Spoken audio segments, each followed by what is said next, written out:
Hello, I'm Bill Hassel, a member of the Weichert Consulting Services team. The purpose of this video is to help you understand accounting terms that matter to you.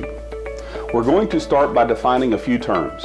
As soon as we're on the same page, we will bring all of our terminology together so you can understand the big picture regarding your financials. Understanding this will empower you to have more meaningful conversations with your consultant and enhance the efficiency and profit of your company. The first term today is revenue. Revenue is defined as any positive cash flow regardless of source. Within Weichert and throughout our industry, you may often hear GCI or gross commission income. In many of your companies, revenue may include more than just commissions. It could include things like desk fees, ancillary income, or a variety of other revenue streams. The next term to understand is cost of goods sold. Cost of goods sold for us are any cost, often called an expense, that are directly associated with revenue. For example, if an agent closes a transaction, you will have two cost of goods sold, the agent commission expense and the royalties expense. Another term to understand is gross profit, often referred to within Weichert as company dollar. This is simply revenue minus cost of goods sold.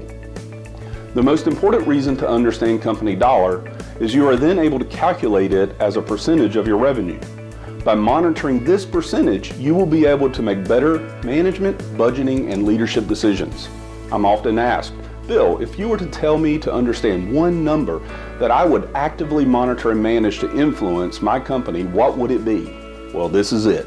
Controlling gross profit will allow you to generate the bottom line profit that you deserve. The next term is expenses. Expenses are defined as any expense or cost to operate your company other than your cost of goods sold.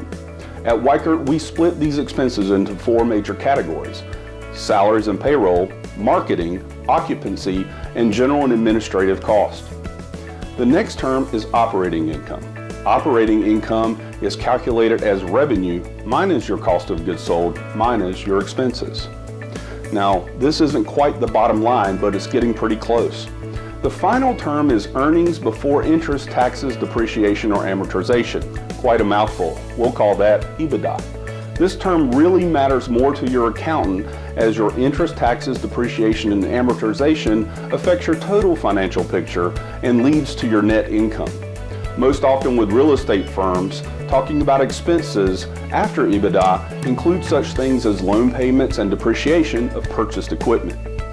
Putting it all together, revenue minus expenses equals your gross profit. Gross profit minus expenses equals your operating profit. Gross profit as a percentage is calculated as gross profit divided by revenue. Operating profit as a percentage can be looked at two ways: a percentage of revenue or percentage of gross profit. Both ways are equally correct, and you should look at it the way that makes the most sense to you. Thank you for investing the time to view this video. I hope it helped you understand accounting terms that really matter to you and your business.